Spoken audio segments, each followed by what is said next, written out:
Assalamualaikum warahmatullahi wabarakatuh. Waalaikumsalam warahmatullahi wabarakatuh. Dari tangkat gas nih, semenjak kula mengamalkan zikir sirrul asrar, biasanya pun kula mengamalkan dengan zikir siri, keluar napas, masuk napas, Allah Allah. Tapi akhir-akhir ini kok merasa kalau zikir itu sepertinya enak, aku Allah gitu Gus. Niki nyuwun sewu nggih, napa salah napa das pundi? Nggih. Pun kami akhiri. Assalamualaikum warahmatullahi wabarakatuh. Waalaikumsalam warahmatullahi wabarakatuh. Urusan salah dan tidak bisa dilihat dalam surat Al-Anbiya ayat 29. Aku Allah yang muncul di dalam hati, manakala itu sudah kefanaan aku nih makhluk, maka itu enggak salah dan itu yang benar. Tapi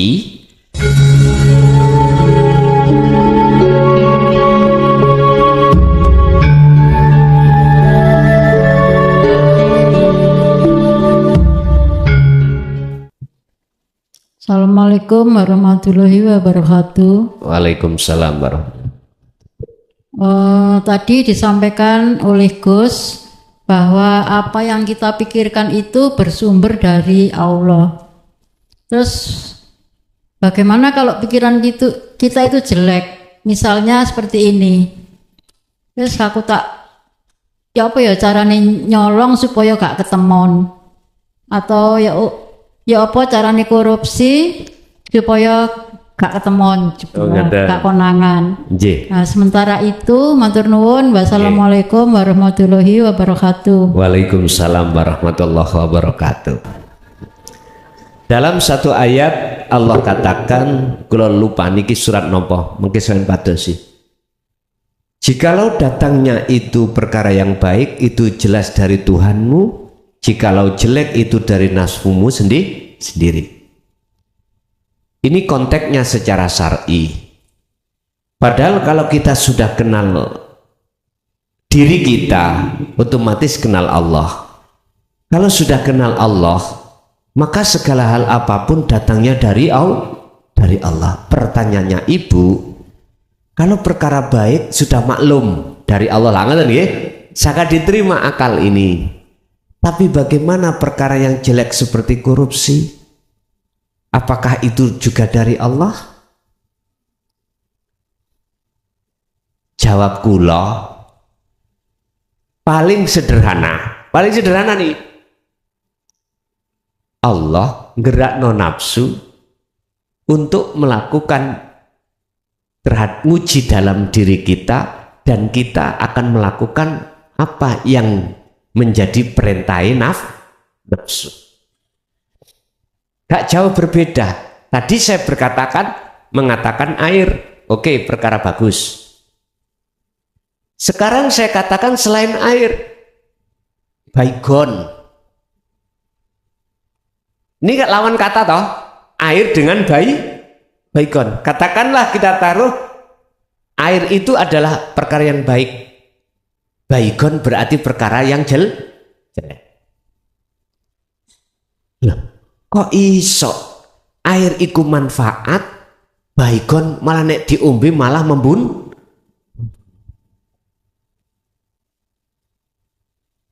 Kalau kita memandang makhluknya Pak Bu, mesti ada dua. Kalau baik dari Allah, kalau jelek itu dari nafsu. Dan ini nggak bisa dibantah secara hukum syariat akal. Mesti saya itu hilangnya sebab ini, matinya sebab baygon, hidupnya sebab air. Akal nggak bisa bantah karena realita. Andai kata aku gak minum baygon, ya gak mungkin mati. Loh, realita toh? Akliyah. Tapi kita lupa dari sisi akliyah iku mau ada sesuatu yang samar. Saking samare kita tidak tahu. Kita taruh tadi ini yang baik, baikon itu yang tidak baik, maksiat, katakanlah korupsi. Kita akan mengatakan itu dari Allah juga kalau kita tidak memandang dari sisi makhluknya. Nafsu. Sebab kita akan berbuat maksiat berupa korupsi itu karena dorongan dari nafsu. Wa ma ubarri'u nafsi inna nafsa la'amaratun bisu. Didoronglah hati kita untuk melakukan maksiat, berbuat jahat. Lah terus sing dorong nafsu wae sapa? Nafsu isoke godho jenengan karena siapa? Allah tahu. Wis kita langsungkan nenek kakek kita, Pak, Nabi Adam. Nabi Adam saat ada di surga kan sudah dikasih Allah tahu, Adam wala taqrabu hadhihi syajarah. Jikalau kau ingin terus hidup kekal di surga, jangan pernah mendekati dan memakan buah khuldi. Artinya Nabi Adam sebelum makan ini, Pak Bu, sudah dikasih tahu dan di warning, dipesan Allah. Singkat kata, oleh karena nafsu iblis iku mau nggodha, akhirnya Nabi Adam lali terhadap pesene Allah. Singkat cerita, tergelincir mboten Nabi Adam? Gelincir. Sama dengan kita. Terus pertanyaan saya, Pak Bu, iblis oleh bisa nggodha Nabi Adam, jikalau tanpa izin Allah saged iblis? Mboten saged. Dibuka di dalam surat Al-Hijr ayat 78, 79, 40. Disitulah ceritane iblis, ceritane nafsu sampai nggodha kita itu di situ. Ternyata tak simpulkan, datangnya iblis kepada Nabi Adam, datangnya nafsu terhadap ruh kita semata-mata itu atas dasar perintah Allah untuk menguji hati kita. Ruh kita apakah setia memandang bersaksi hanya Allah atau memandang bersaksi datangnya dari nafsu. Kalau jenengan pingin korupsi gak ketemon, gampang. Ojo merasa jenengan yang korupsi. Ditakoni apa? Mboten kula. Saya tidak merasa korupsi, misalnya. Lagi buktinya ada tanda tanganmu. Mboten kula mboten nate. Misalnya. Tapi kalau mboten ngajari korupsi loh ya. Artinya ngene, jikalau jenengan pingin korupsi gak ketemon, ojo korupsi. Niku jawaban singkat. Saya ulang, jikalau jenengan pingin korupsi gak konangan, jangan pernah korupsi. Niki nek sampai praktek nih nak nggone hukum syariat secara lahir ya nggak melakukan. Kalau kita praktekkan ke hakikat, ning hatimu ojo kepinginan, ada keinginan. Sebab sesuatu yang terjadi disebut takdir karena kodok, karena kodar. Kodok terus jadi kodar karena keinginan. Artinya keinginan yang seperti itu tiadakan di dalam hati jenengan, baru nggak akan pernah terjadi. Niku carane korupsi boten konangan ada di situ.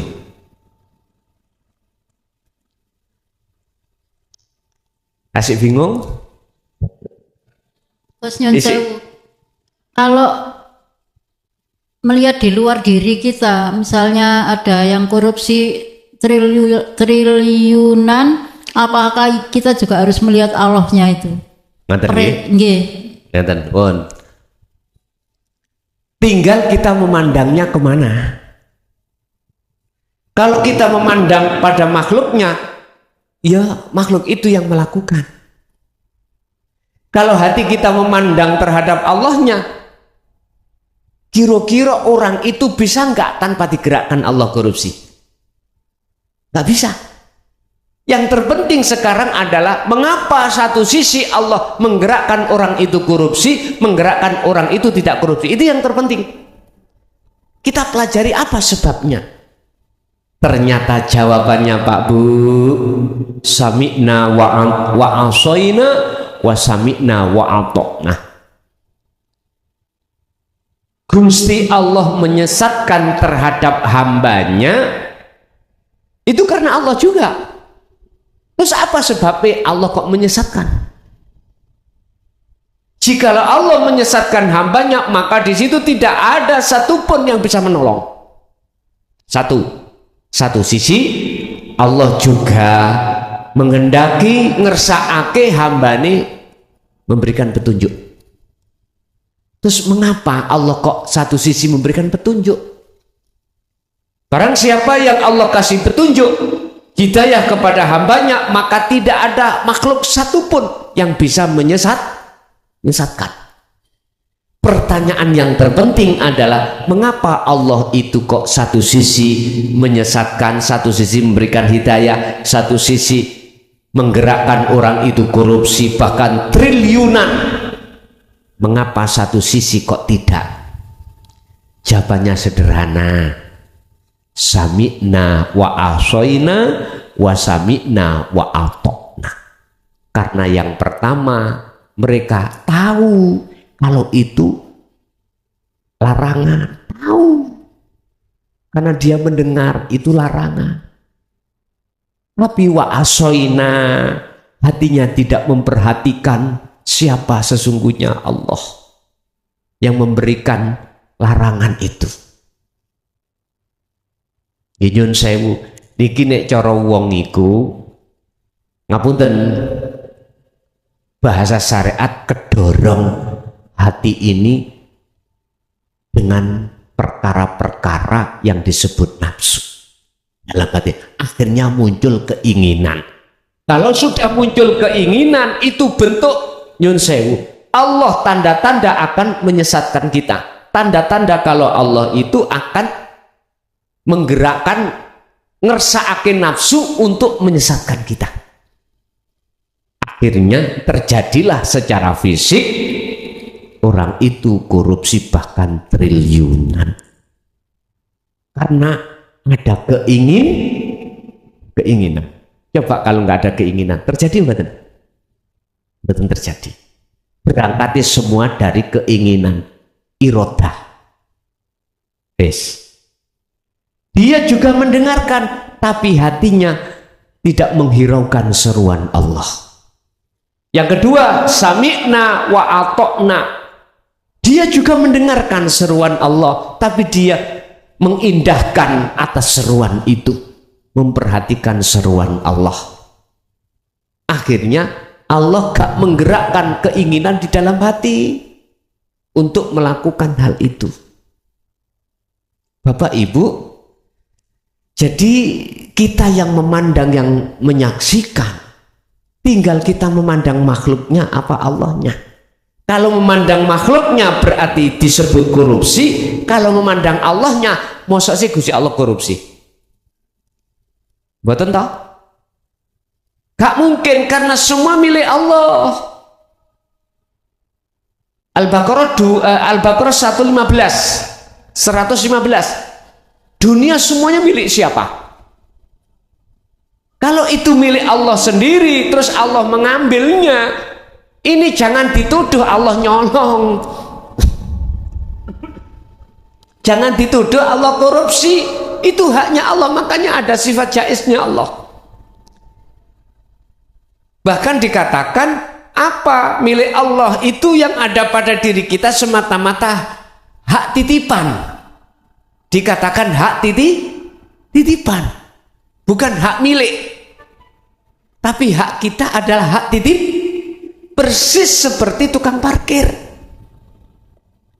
Tukang parkir itu Bapak Ibu nggak ada merasa memiliki, nggak ada. Buktinya ketika diambil dia ikhlas. Garwa sampai diambil Allah ikhlas. Allah mengambilnya dengan cara urusannya Allah. Bisa dikatakan kematian, bisa dikatakan dicocok akhirnya pegatan. Loh, ikhlas diambil Allah lagi ta. Bagaimana hati kita?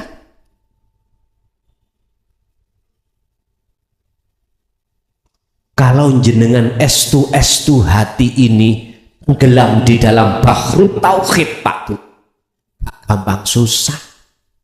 Estu sekalipun diuji Allah, in asobathum musibah qalu inna lillahi wa inna ilaihi rajiun. Nek jenengan purun kembali kepada Allah gak gampang susah, walaupun garwa sampai niku dipundhut Gusti Allah. Wa zuyyina lin-nasi hubbus shahawa minan nisa wal banin wal qanatiril muqantarah, termasuk titipan kita garwa anak dunya brono. Nek wis iku titipan, oleh karena hati kita dipaksa oleh nafsu, dijadikan nafsu, akhirnya kita akan ngaku. Otomatis itu weku, karena bukti realitas secara fisik. Inilah perlunya ilmu tauhid itu, dibawa oleh Kanjeng Nabi. Dinu tauhid ini di hadapan kita untuk menetralisir segala apa yang Allah berikan terhadap kita, biar ruh atau hati gak mudah gelisah, gak berlarut-larut dalam kesedihan ketika saat musibah itu datang. Karpe ngoten. Tapi berhubung kita menolak itu, ya sudah, akhirnya terus menerus Pak, hati itu panas. Cari lagu nih, sakitnya hati itu di sini. Panasnya hati di sini. Jadi Bu, kalau hati jenengan mandang Allahnya, maka gak mungkin Allah dikatakan korupsi. Berarti Allah mengambilnya dari haknya Allah. Berarti nek cara kula simpulkan gini, Gusti Allah ngambil hak Allah dengan cara si A digerakkan untuk korupsi dari haknya negara. Di situ negara napa mawon mesti pada akhirnya mengke ancur. Lah ngoten nggih. Akhirnya kita tinggalkan. Lah diambil oleh Allah. Nah Allah mentakdirkan lewat si A untuk korupsi triliunan, otomatis bagi si A akan menghadapi hukum secara dohiriah. Itu sudah resiko. Sebab siapa yang menanam, dialah yang menuainya. Lah sekarang jenengan kalau sudah sibuk memandang bersaksi Allahnya, aku yakin Allah tidak akan mentakdirkan hati sampai untuk ada kemauan kerentak untuk korupsi. Wallahi nggak ada. Karena hati sampai sibuk hanya memandang bertemu Allah. Karena sampai sudah tahu bagaimana indahnya, mahalnya bertemu Allah di zona itu daripada indahnya alam dunia. Makanya Indonesia tidak akan pernah bisa hilang korupsi itu jikalau pejabat-pejabatnya tidak bertauhid. Titik. Masih otak sampai dekno polisi, hukum, membawa hukum, KPK. Terus apa maneh nih sore maneh? BPK nih sore maneh? Inspektorat. Nggih, kula niki ben taun, Pak, diperiksa inspektorat, ben taun. diaudit semua anggaran apa yang dikucurkan oleh negara terhadap pemerintah paling bawah desa. Tiap tahun kami diaudit. Ya, duit iki bener jumlah sakmene, terus kok garap sesuai dengan rancangan kerja kamu. Luh telewiti Pak Inspektorat itu.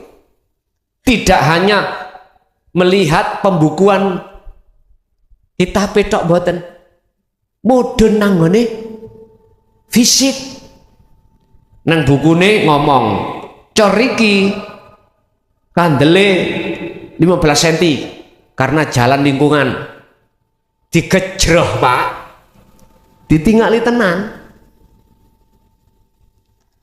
Speknya bagaimana? Tahun kula niki dihadapno seperti itu. Sudah berapa tahun? Mulai tahun 2012 akhir sampai niki tahun pinten niki? 2025. Nggih. Bahkan zamane Covid nih kok Pak. Kan difokusno untuk biaya Covid toh ya. Kula mboten. Artinya apa? Tetap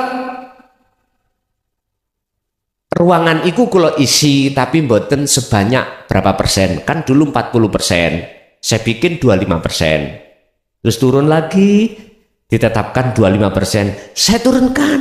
Khusus desa saya turunkan 10%. Karena apa? Nyun sewu. Niki sing dadi kepala desa saged ngrasakno. Ono tumpeng dadi gegeran. Nih kalau sing terkenal dana BLT nih lho. Situke oleh situke gak oleh.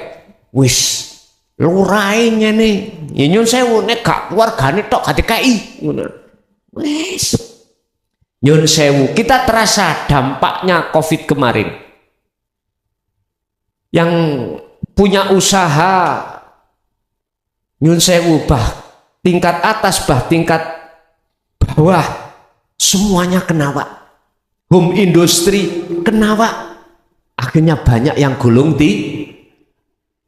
minta BLT juga karena nggak cukup Pak. Makanya wis tak gemene didik ae. Lah habis apa? Lebihnya apa? Saya buat untuk membangun. Sebab prinsip saya nek tak gawe bangun yang menikmati anak cucu. Estu niki pertimbangan saya, niki nggih kula mboten ngawur melalui Musdes Pak saya, musyawarah desa. Menetapkan BLT asline kudu 40 terus saya bikin 25 alasan saya gitu. Kalau dibagikan Pak nyun sewu, duit nyun sewu 500 jangkep Pak sak bulan. Halo. Mboten cukup nggih. Omane bapak sing rokokan. Gak cukup. Tapi nek dibangunkan, dinikmati anak butuh Pak. Saya prinsip inovasi seperti itu, saya musyawarahkan terhadap anggota Musdes. Akhirnya anggota Musdes memutuskan, oke, Pak Kades 25% yang dikeluarkan. Oke Pak Kades 10%. Sempat kami itu bersitegang sering terhadap aparatur negara di PMD kabupaten. Berhubung kami tidak ngawur, saya itu juga ada musdesnya, maka dimaklumi. Tapi gak kena ditiru, katanya gitu. Nah, tapi prinsip saya, kalau ini uang saya kasihkan semuanya seperti ini, paling 10 hari habis. Paling dinikmati diri sendiri. Tapi kalau saya bangunkan, yang menikmati itu banyak orang. Tidak hanya anak putu kita, orang lain juga bisa menikmati. Dengan dasar itulah akhirnya mohon maaf kami bisa bertahan sampai tahun 2025 ini Pak. Mekaten. Tadi bentino kok niku diperiksa benda winten. Kula nggih nyantai mawon. Nah, aku gak merasa melakukan. Dene ono geblake mbing, ya mbuh, geblake mbing ngeten, Pak. Ada pasangan, tahu pasangan nggih? Saged mawon wonten pasangan orang ingin menjatuhkan dengan cara apa? Saged mawon. Dadi abang digawe putih, putih digawe abang nggih saged mawon. Pun jadi Bu, niku wau tergantung kita memandang, bersaksi siapanya. Kalau kita bersaksi pada Allahnya, hati kita tidak akan pernah ada kisru dan lain sebagainya. Lanjut. Gus, Nggih, monggo Ibu dulu, Bapak ditahan. Nggih, monggo Bu. Assalamualaikum warahmatullahi wabarakatuh. Waalaikumsalam warahmatullahi. Gus, ini mau tanya, itu kan kita itu sholat, ibarat sholat Gus ya, kan sudah niat karena Allah. Waktu niat itu kan sudah karena Allah, ya. Tapi kayak sholat duha, sholat tahajud, itu kan ada kayaknya tujuan. Sholat fadilahnya, sholat duha itu apa, tahajud itu apa. Ya kita memang tujuannya ke Allah Gus. Kadang-kadang kita itu kasih fadilahnya membaca ini, fadilahnya membaca ini. Apa itu dikuasai oleh nafsu atau dikuasai oleh akal, Gus? Supaya kita itu di jalan yang benar gitu, Gus. Tidak dikuasai nafsu. Terima kasih, Gus. Assalamualaikum warahmatullahi wabarakatuh. Waalaikumsalam warahmatullahi wabarakatuh. Itu kalau kita jawab dari kacamata syariat karena bahasa dohir kita karena Allah, tapi akhirnya bahasa batin kita karena akal. Kita karena dorongan akal itu sehingga kita secara dohir melakukan perbuatan yang bagus. Dan inilah proses kita awalnya, Pak Bu.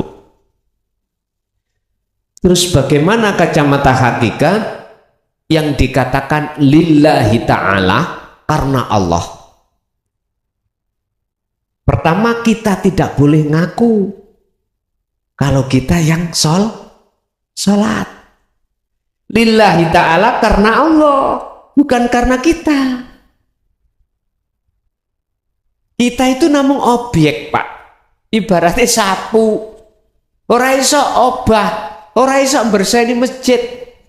Ono seseorang yang menggerakkan sapu.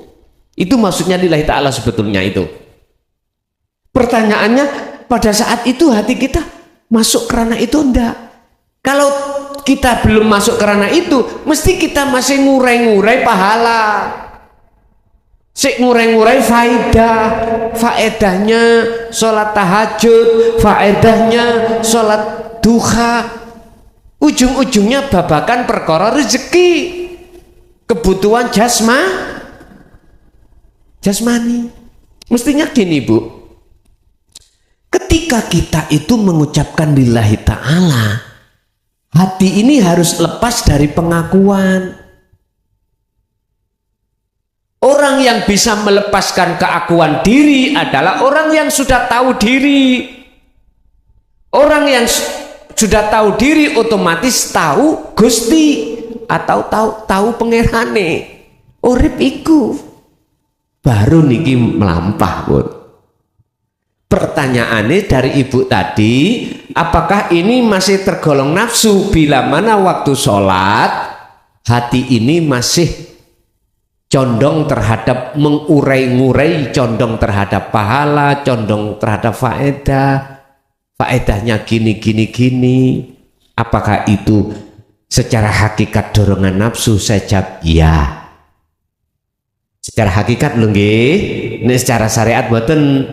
Secara hakikat iya, karena kita tidak sadar, belum kenal nafsu itu yang mana, nafsu itu. Padahal Allah mengatakan begini, innahu lakum aduwwum mubin, iku mungsuhmu sing nyoto jelas, tapi kita tidak pernah ketemu. Inilah yang kata Rasul disebut jihadul akbar. Umatku akan mengalami satu peperangan yang maha besar. Dikatakan besar, kita tidak pernah ketemu nafsu sebagai musuh kita. Yuk kalah terus, Pak, kita. Ono wong perang loro. Si A roh si B gak roh si A, sing kalah sing pundi? Ya sing gak roh musuhe mang. Kita nggak pernah tahu nafsu, sementara nafsu tahu kita. Yuk kalah terus Pak kita. Jangan heran kalau dalam hati ini masih ada iman selain Allah. Makanya itu dikatakan nafsu, dorongan nafsu, karena tidak ada satupun dalam hati kita koneksi menyang sejatine Allah. Kita mengucapkan lillahi ta'ala itu lesan, tapi hati kita masih karena hadiah pahala, hadiah surga, bukan karena Allah. Tapi itu akan karena Allah manakala hati jenengan iku sudah tidak memandang dan melihat hadiahnya tadi, faedahnya tidak dan lain sebagainya, tapi hati sampai hanya bersaksi pada Allahnya, urip yang menggerakkan dalam diri jenengan. Itu jelas ini bukan nafsu, tapi inilah sebetulnya karena Allah. Sekali lagi Ibu barangkali masih ada kelompok Ibu.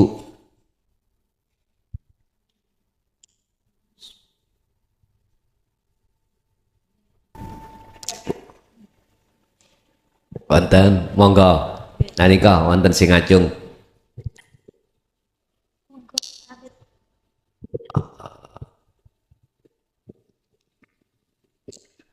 Assalamualaikum Ustadz. Saya mau tanya nyambung yang tadi. Kalau misalnya kayak seperti tadi bacaan kita, maksudnya ada fadilahnya. Kita sebagai manusia biasa kan pasti ada hajat.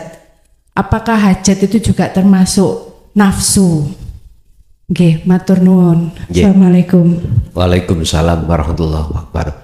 Kehendak apapun, hajat apapun tidak tergolong dorongan nafsu manakala hati jenengan sadar itu datangnya dari Allah dalam diri jenengan.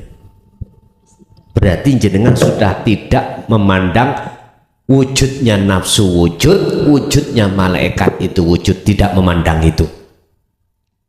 Jenengan hanya memandang wujud sing sak temene wujud itu hanyalah Allah. Pak Bu, kita makhluk semuanya itu asalnya kan gak wujud. Wujudnya sebab diwujudkan yang wujud. Berarti kita pantas nggak mehai wujud? Betul pantas toh? Aslinya kita tidak wujud. Wujudnya kita itu sebab diwujudkan yang wujud, yaitu Tuhan Allah. Jikalau panjenengan ingin sebetulnya siapa yang wujud, sebetulnya kembalilah asal kita. Berarti asal kita tidak. Loh, ketika jenengan sudah tidak mengakui diri kita yang melakukan yang banyak macam-macam, maka disitulah Pak yang disebut ketemu Allah itu. Tahu siapa sebetulnya yang wujud. Berarti Allah gak korupsi loh ya. Boten. Jadi hajat itu berarti bukan hajat jenengan. Karena jenengan sudah tidak mengakui itu hajat jenengan. Pun hajat niki babakan sifat wajib Allah ma'ani di dalam irodah. Irodah niku kehendak. Kudrat, iradah, ilmu, hayat, sama, basar, kal. 7 sifat ma'ani ini milik Allah, bukan milik kita. Iradah adalah kehendak, kehendak berarti hajat. Kalau melihat dari sifat wajib Allah ini, kita tidak boleh mengakui hajat kita. Tapi mengapa terjadi pengakuan? Alasannya itulah karena nafsu. mendorong hati kita untuk mengaku-ngaku, sebab siapapun kalau sudah ngaku-ngaku mesti lalai pada Allah. Wis, visi dan misinya nafsu berhasil. Visinya apa? Mendorong apapun yang milik Allah supaya kita miliki. Visi. Misinya apa? Supaya kita lalai pada Allah.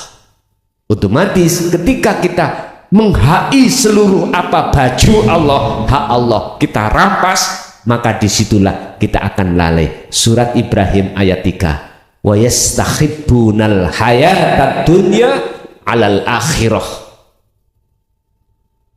Nafsu itu selalu mendorong hati kita untuk bercinta kasih, menghai terhadap apa yang sebetulnya milik Allah. Setelah manusia itu terjerumus di situ, pasti alal akhirah akan lalai meninggalkan Allah atau alam akhirat, meninggalkan alam yang kekal. Faqala aidan alhaakumut takasur, siapapun hatinya bermegah-megah dengan pengakuan, maka dia akan lalai pada Allah sampai kapan? Hatta zurtumul maka sampai dikubur. Udah, nek wis dikubur wis gak kepingin duit, gak kepingin mangan, gak kepingin apa, bojo yang mboten kepingin. Ditui, dirangkul-rangkul ya menengai. Lah ngoten nggih? Ya sudah. Umur kita tinggal berapa? Gak tahu. Kapan kita diambil Allah, dipaksa dalam bentuk kematian idza jaa ajaluhum. Oleh karena kita tidak tahu, Bapak Ibu, bahasa saya, ayo sama-sama diri kita masing-masing untuk kembali lekas pada Allah sebelum kematian datang. Pun geser ke Bapak. Monggo yang bertanya.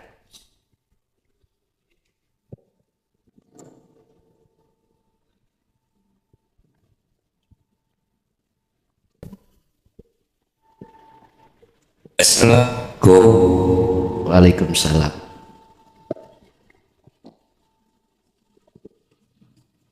Assalamualaikum. Waalaikumsalam warahmatullahi.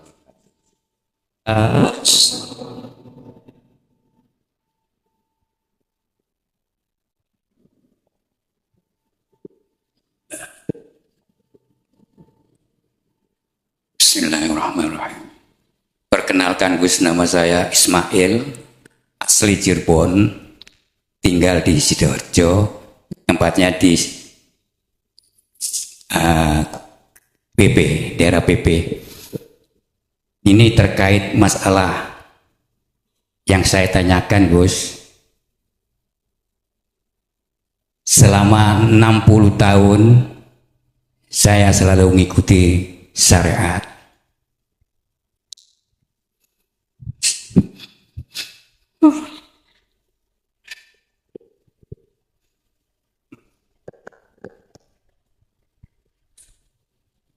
Ngapunten Gus,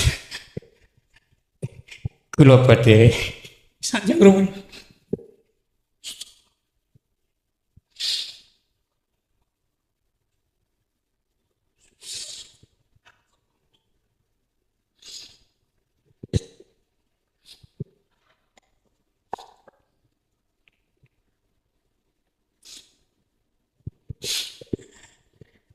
Kula selama 60 tahun yang saat sekarang sudah kurang lebih 2 bulan itu selalu mengikuti syariat, dan saya juga kebetulan di rumah sering imamin. Ngapunten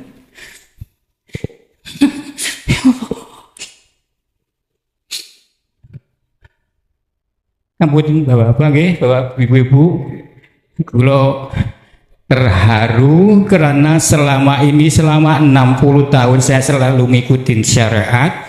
Kemudian saya ngikuti YouTube-nya panjenengan Gus, kurang lebih 2 tahun. Itu selalu dari pagi sampai pagi saya selalu ngikuti. Allah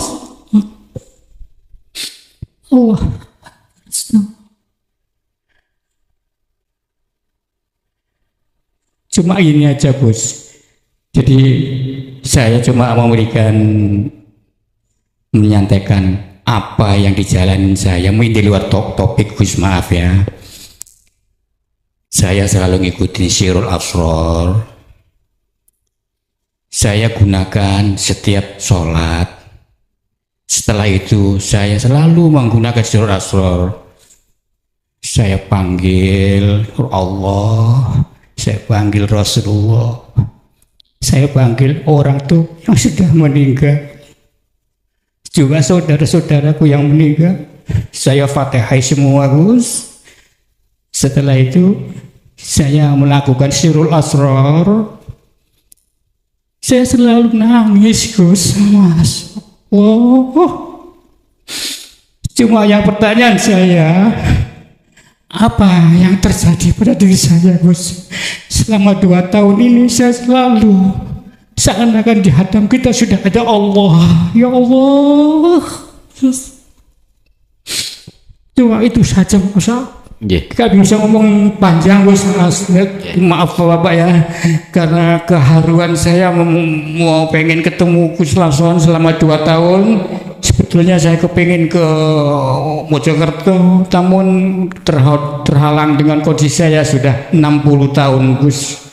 Jadi saya kebetulan di Sidoarjo di Gedangannya di PP saya bersepeda di sini. Kebetulan di sini ada saudara, saya tinggal di sini, nanti pulangnya nggak pulang sana. Cuma itu saja Gus, saya minta apa istilahnya, apa setiap saya melakukan Sirul Asrar selalu nangis. Ini nggak bisa terbenggung di hati saya. Cuma itu saja Gus. Maaf. Wassalamualaikum warahmatullahi wabarakatuh. Waalaikumsalam warahmatullahi wabarakatuh.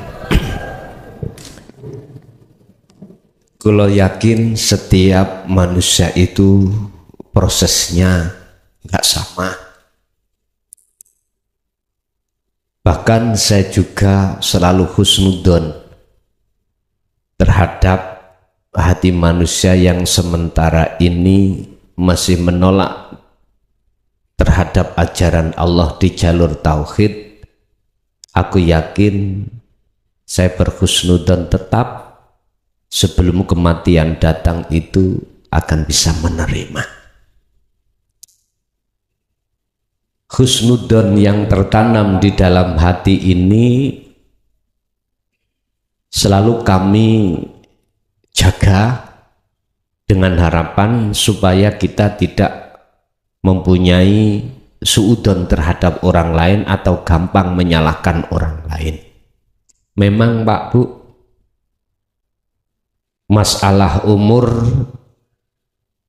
aku yakin kita semuanya pasti akan tinggalkan dunia. Dan umur kita juga nggak sama. Kapan kita dipanggil Allah dalam kematian? Tapi ingatlah dalam satu ayat surah Al-Mu'minun ayat 1 dan 2, Allah katakan qad aflahal mu'minuna alladzina hum fi sholatihim khashi'un. Akan bahagialah mereka sebelum kematian datang dia betul-betul dalam hati kondisi bisa ketemu Allah. Itu berbicara masalah sholat yang khusyuk itu tadi. Tapi dalam satu ayat lain Allah juga katakan qad khasirul ladzina kadzdzabu biliqa'illah. Niki kebalikannya. Sungguh celakalah, sengsaralah bagi orang-orang yang mendustai alias hatinya tidak mau bertemu Allah. Bersyukurlah kita pada Allah pada hari ini, pada umur berapa ini, sekalipun kita 1 bulan lagi meninggal, bersyukurlah kita kalau kita sudah disadarkan Allah untuk kembali kepada Allah, sekalipun itu tinggal 1 bulan. Oke, kalau piyambak nggih ngoten Pak, sebetulnya jujur mawon kula berat.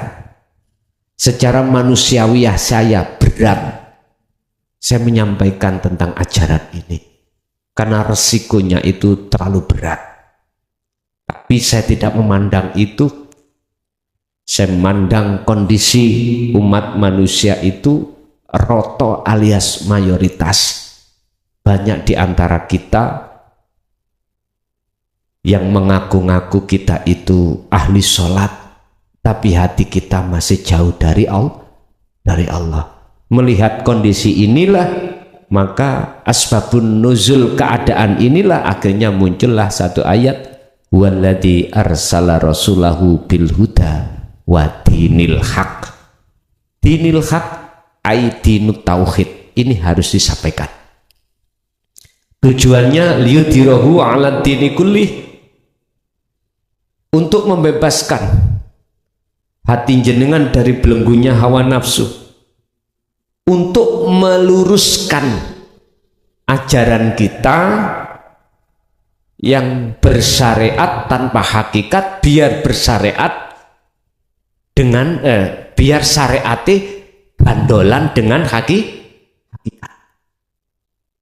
Walau karihal musyrikun, walau karihal kafirun, walaupun resikonya kami dihujat, dibenci, disesatkan, mboten napa-napa, tetap ini kami sampaikan. Toh kita semuanya, aku yang jenengan hujat, jenengan yang menghujat, toh pada akhirnya semuanya akan mati. Lah ngoten ya, tinggal nunggu waktu mawon. Terus opo untunge kita menghujat, terus opo susahe saya dihujat? Mboten enten. Yang jelas mohon maaf, siapapun kita akan kembali kepada Allah mekaten. Nggih. Monggo, ada lagi?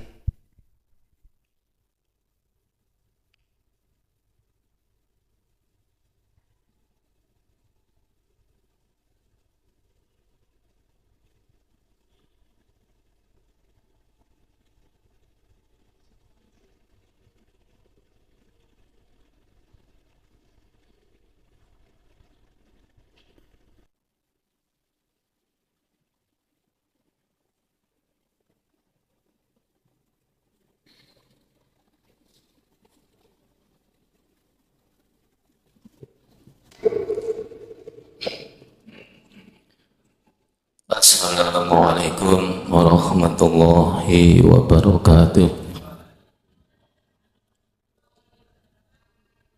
Ngapunten Gus Mukason, kula badhe tanglet sesuai dengan yang saya ikuti di live Gus Mukason maupun di acara ngaji tatap muka seperti ini. Seringkali Gus Mukason berkata bahwasanya Allah wajib wujud, selain Allah wajib adam. Kalau kita sudah berkeyakinan atau mempunyai suatu keyakinan yang mekaten, Gus, meskipun umpami jenengan hubungaken tentang nafsu, akal dan lain sebagainya, iki nggih kinten pripun matur nuwun Gus, ngapunten Gus nokane tangan. Nggih. Sing kedua, Gus Mukason tadi sanjung pilih kita meninggalkan Allah atau kita menghadap Allah. Sing utamaken napa kita saged Gus meninggalkan Allah, sedangkan ngapunten Gus enten dawuhe Allah inna wasiun. Allah niku bakal jembar Gus. Dari sini kita saged kita meninggalkan Allah. Sedangkan yang saya tanyakan, dimaksud meninggalkan Allah itu bagaimana Gus? Gus firman saleh pun kula nyuwun aku ing pangapunten, kula semata-mata nyuwun pencerahan dari Gus Mukason. Sekian, assalamualaikum warahmatullahi wabarakatuh. Waalaikumsalam warahmatullahi wabarakatuh. Jasmani punya mata, rohani juga punya mata. Terkait nafsu, akal, ruh, kita memandang dari mana? Kalau kita memandang dari kacamata jasmani, wajib wujud.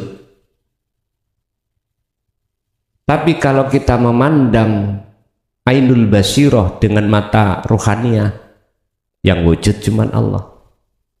Tergantung kita memandang dari mana. Tadi dikatakan yang wajib wujud hanya Allah. Selain Allah wajib adam. Terus jikalau digandengkan dengan nafsu, akal, ruh, ini bagaimana? Nyambung enggak? Sambung bagi saya. Kita harus masuk di dalam suhudul wahdah fil kasroh. Penjelasan masuk di dalam ahad, yang ahad itu dibanyak. Artinya apa? Secara hukum syariat tetap kita wajib mengatakan nafsu, akal, ruh itu wujud sebab diwujudkan oleh Allah. Oke, ini kan ada dua. Ada wujudnya Allah, ada wujud yang diwujudkan Allah. Tapi kalau kita tarik di dalam ainul basiroh, nggak boleh. Allah itu kau duakan, nggak boleh. Allah kita perserikatkan dengan sesuatu lain, nggak boleh. Ya bunaya la tusrik billahi syai' inna syirka la zulmun adim. Surat Luqman ayat 13. Anak putuku, la tusrik billah, jangan kau menyekutukan Allah. Artinya menyekutukan, jenengan ini mengimani ada selain Allah. Ada selain Allah itu wujud, ada selain Allah itu berirodah, ada selain Allah itu berkudrat, ada selain Allah berirodah atau hayat dan lain sebagainya. Tapi ini konteks kacamata hakikat, nggak boleh.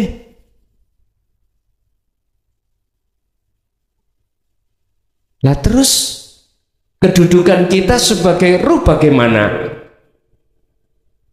Inilah Pak yang dimaksud inna lillahi wa inna ilaihi. Sekarang aku bertanya, wa inna ilaihi rajiun wajib badan? Wajib toh? Wajib.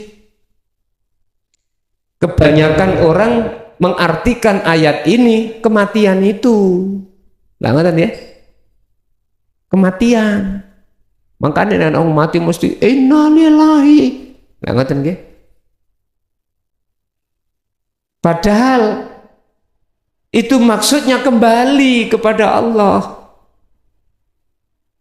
Iman kita ini yang asalnya mengadakan selain daripada Allah, itu harus kita tinggalkan. Wa may yakfur bitaghut, barang siapa yang mau meninggalkan iman ini, wa yu'min billah, maka dia akan beriman benar kepada Allah.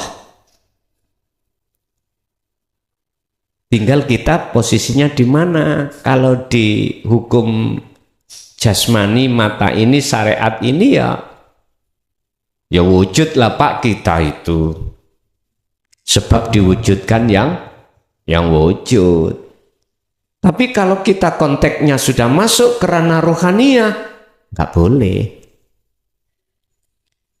Sebab jikalau kita masih menduakan Allah dengan adanya kita, merasa kita sebagai makhluk yang bisa ini, bisa itu. Surat Luqman tadi ayat 13. Wahai anak putuku, janganlah kau di dalam hatimu ada selain Allah. Ini konteksnya tidak hanya yang wujud aja Pak, apapun.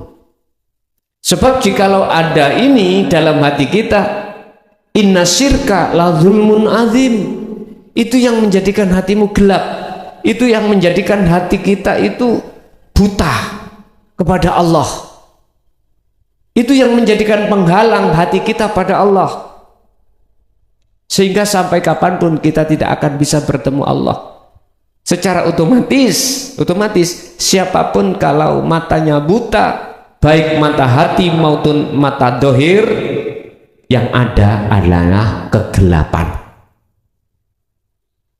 Satu contoh kecil aja, secara fisik nanti habis kita ngaji ini pulang, kita tutup mata kita, apa yang terjadi? Gelap.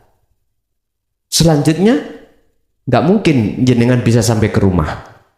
Kalau nggak percaya dicoba. Kalau saya sudah percaya, jadi nggak akan ku coba. Terus begitu juga dengan ruh. Idza jaa ajaluhum, apa mungkin kita akan bisa kembali kepada Allah dalam keadaan di jalur rahmat hidayahnya? Wong kita itu gelap, nggak bisa.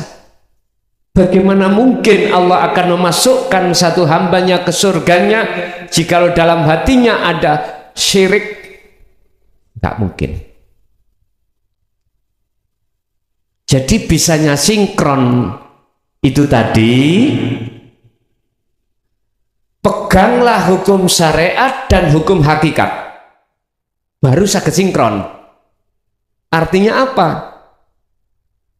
Kita ruh, akal, nafsu, secara hukum syariat kita bicara aku sing sholat, aku yang ini itu, tapi dalam hati sampean kalimat aku jangan dikembalikan kepada makhluk, karena makhluk sudah tiada. Kembalikanlah kalimat aku itu kembali kepada hidup. Inilah yang dimaksud di dalam surah Toha ayat 14, innani anallah la ilaha illa ana fa'budni wa aqimis shalah li dzikri. Ingsun bahasanya mulai awal ingsun. Innani anallah, sesungguhnya aku iki Allah. Yang dimaksud Allah iku ya aku. Lho ngoten niku. La ilaha illa ana, tidak ada Tuhan kecuali aku. Lo aku fa'budni, kita nyembah sira terhadap aku, ni aku, wa aqimis shalah, tegakkanlah salat semata-mata li dzikri, untuk mengingat aku. Loh, aku. Apakah Rasulullah menjelaskan tentang hal ini? Lihat surat Al-Anbiya 25. Kalau nggak percaya. Sebab jikalau Rasulullah tidak diperintahkan Allah menjelaskan, nggak mungkin akan muncul ayat ini. Munculnya ayat ini menandakan Rasulullah dulu menyampaikan wahyu ini. Gak mungkin Rasulullah mengkorupsi, gak mungkin. Pasti beliau sampaikan, walaupun resiko nih sampai tinggali piyambak. Beliau di kaum kafir Mekah apa mau dibunuh. Akhirnya muncullah asbabun nuzul ayat hijrah beliau dari Mekah ke Madinah sebagai golongan muhajirin. Di situ ada golongan ansor, golongan dari Madinah. Ternyata golongan ansor itu Pak Bu, bukan orang Islam semuanya. Ada orang Nasrani. Tapi pada saat itu yang memang betul-betul mereka yang membawa dan mengamalkan wahyu Allah, Injil dari Allah. Di dalamnya menyebutkan besok ada nabiku terakhir namanya Muhammad. Sekarang dilihat ada enggak dalam Injil sekarang? Yang tahu adalah beliau-beliau. Dulu mengajarkan tentang ketauhidan, mengajarkan tentang ketuhanan, baik di dalam Taurat, Zabur, Injil, Al-Quran, semuanya risalah tauhid ini nggak pernah geser satu rambut pun, nggak pernah berubah. Mulai zaman Nabi Adam, risalah tentang ruhaniyah tauhid ini untuk menyembah Allah nggak pernah geser sak rambut pun, nggak ada khilaf. Tapi risalah tentang syariah inilah banyak yang khilaf karena zaman, Pak. Sekarang contoh syariat Nabi Adam, syariat nikah. Nikahi putra-putra Nabi Adam itu sekandung, cuman beda kelahiran ngoten mawon. Lah, syariat kita nikah nggak boleh sekandung. Syariat Kanjeng Rasul dulu itu kemana-mana kita itu pakai onta, haji pakai onta, keledai atau kuda. Sekarang beda. Dulu zaman Rasulullah dahar nggih kalih aston niki kalih tangan. Zaman sekarang berubah, sendok, macam-macam. Artinya apa, Pak? Silahkan perbedaan atau kekhilafan hukum syariat, tapi jangan menjadikan itu nang ati hasud. Silakan yang pakai kunut, silakan yang tidak, monggo, karena punya dasar masing-masing.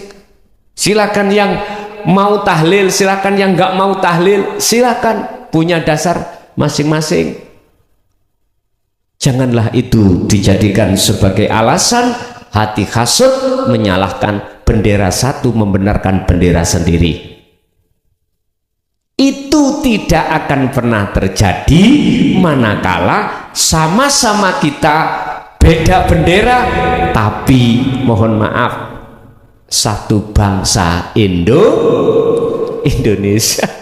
Artinya hati kita bertauhid, nggak pernah geser. Ya tetap madepi nang Gusti Allah, madepi nang Allah. Kita tidak akan pernah khilaf tatkala kita sama-sama bertauhid baru, Pak. Jadi disitulah nanti akan sinkron antara hukum syariat dan hukum hakikat. Itu yang pertama. Untuk yang kedua, terkait masalah meninggalkan Allah. Apa maksudnya meninggalkan? Ruhaniyah, Pak. Kalau jasmaniyah kita tidak bisa meninggalkan. Bahkan sudah tercatat di dalam hukum syariat namanya takwa, meninggalkan larangan, menjalankan perintah. Terus yang dikatakan meninggalkan itu bagaimana? Ruhaniyah kita beriman pada selain sejatine Allah. Oleh karena kita tidak tahu keindahan sifat jamalnya Allah, itulah Pak, kita akan beralih terhadap apa? Jamal selain Allah, beriman pada selain Allah. Oleh karena kita tidak tahu siapa yang memiliki wujud Allah, itulah kita alasannya sehingga kedorong hati kita oleh nafsu untuk meninggalkan Allah, beralih pada lainnya. Jatuhnya cinta kita tidak bisa kepada Allah, pasti terhadap selain Allah. Jujur aja, kita punya hati, punya istri, punya suami, jatuhnya cinta pada siapa? Kadang-kadang kita punya guru yang kita dambakan, entah karena karomahnya, entah karena apanya. Cinta sampai kemana? Ke makhlukkah atau ke Allahnya? Tergantung kita, pendidikan kita ada di mana. Kalau pendidikan kita di jalur syariat, jatuhnya cinta kita pada makhluk. Tapi kalau kita jalurnya di tauhid hakikat, jatuhnya cinta kita betul-betul pada Allah. Jadi yang dimaksud meninggalkan adalah hati ini selalu lalai pada Allah, alias tidak ada kesadaran bahwasanya segala apapun yang timbul dan muncul pada diri kita itu datangnya dari Allah, tapi kita aku datang dari kita sendiri. Apakah masih kurang hadis Rasulullah mengatakan la haula wala quwata illa billah?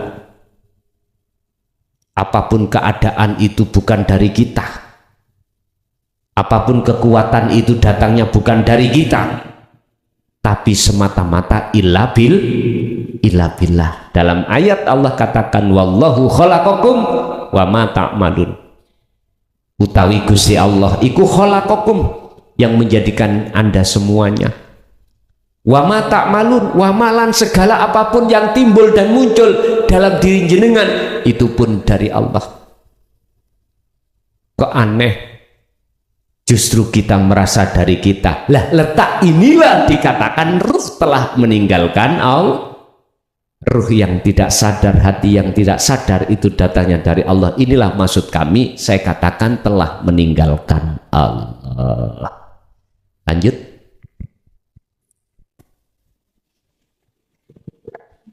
Mungkin Bapak benping telu ngoten lho. Assalamualaikum warahmatullahi wabarakatuh.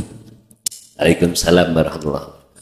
Dari angkat guys nih, semenjak kula mengamalkan zikir sirrul asrar, biasanya pun kula mengamalkan dengan zikir sirri, keluar napas, masuk napas, Allah Allah. Tapi akhir-akhir ini kok merasa kalau zikir itu sepertinya enak, aku Allah gitu Gus. Niki nyuwun sewu nggih, napa salah napa das pundi? Nggih. Pun kami akhiri. Assalamualaikum warahmatullahi wabarakatuh. Waalaikumsalam warahmatullahi wabarakatuh. Urusan salah dan tidak bisa dilihat dalam surat Al-Anbiya ayat 29. Aku Allah yang muncul di dalam hati, manakala itu sudah kefanaan aku nih makhluk, maka itu enggak salah dan itu yang benar. Tapi jikalau aku Allah muncul dalam hati sebelum akunya makhluk kefanaan, maka itulah yang menjadi masalah. Tinggal ketika munculnya hati berzikir aku Allah, apakah maksudnya aku Allah itu keakuan diri kita sudah tiada? Kalau sudah, maka itu yang benar. Dan inilah Bapak Ibu akan menjadikan satu fitnah manakala muncul secara syariat. Sehingga nek muncul cara syariat ngeten, ketika jenengan mlebu warung, Bu, Gusti Allah njok mangan, bingung toh? Gusti Allah salat, Gusti Allah rokokan. Nah, ini muncul ning syariat niki ndadekno bahaya.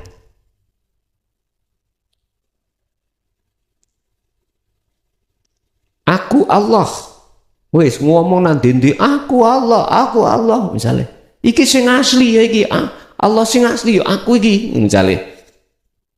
Loh, inilah akan menjadikan fitnah atau menjadikan rewetih soalan di dalam orang awam. Saya katakan itu tidak salah manakala keakuan dalam diri kita makhluk sudah tidak ada. Memang itu yang benar. Tapi pertanyaannya, apakah itu terbawa ke hukum syariat umum? Wis suka-suka Allah. Tapi itu jikalau betul-betul terbawa secara lahir syariat ngomong, ini akan membahayakan dulur-dulur yang di kalangan yang belum paham. Padahal yang mengatakan itu, Anda itu sudah nggak ada, jenengan sudah nggak merasa. Kalau menurut saya, Kalau jenengan sudah kefanaan kewujudan Anda, maka itulah laksana seperti orang tidur. Ini nek cara ilmu kitab tauhid itu disebut majedub. Perilakunya majedub. Orangnya majedub, perilakunya jenenge jadab. Hukumnya piye? Salah apa bener? Bisa disalahkan wong gendeng itu? Mboten nggih? Berarti nek ada yang mengatakan aku Allah anggap benai iku wong. Lah, ngoten lho. Loh, yang benar seperti itu sebetulnya. Tapi itu akan salah manakala di dalam hati masih muncul rasa iman selain Allah itu masih ada. Gini kok jawabannya surat Al-Anbiya ayat 29 kalau nggak salah, kalau nggak 29 27. Insya Allah 29. Mboten angsal. Hukumnya malah syirik. Tapi dalam hati jenengan sudah tiada keakuan diri kita sebagai makhluk, maka itu yang benar. Berarti ku langsung Pak, jenengan dikir cospleng. Ngerti cospleng ya? Langsung wis. Cara dalan ngono ya wis gak ono hambatan. Inilah yang kusebut sebagai majedubun. Hati yang ditarik oleh Allah langsung tanpa proses. Saakali ya diambil sekalian tanpa proses di dalam makom musyahadah. Laksana jenengan tidur, roh ikut dikeker oleh Allah. Udah akal ya jenengan dikeker, roh dikeker, sehingga jangan heran jenengan itu gak ngerti awake. Mujur kemana kita tidur nggak tahu, pakai baju apa sudah nggak tahu. Tahu-tahu bangun subuh, loh, subuh, perasa cepat nggih ya? Apalagi jenengan iki mau kok ya dihadapkan perjalanan yang menggiurkan, gandengan, ambek pacar sampean. Loh, wis koyok-koyok, masa bangun, kepingin turu maneh sambung maneh koyok-koyok, sebab saking senengi. Sewengi padahal iku. Amin. Bapak Ibu hadirin rahimahullah. Jadi jawaban saya Pak, boleh dan itu enggak salah manakala dalam batin jenengan sudah kefanaan keakuan makhluk mekaten. Terus pundi cukup?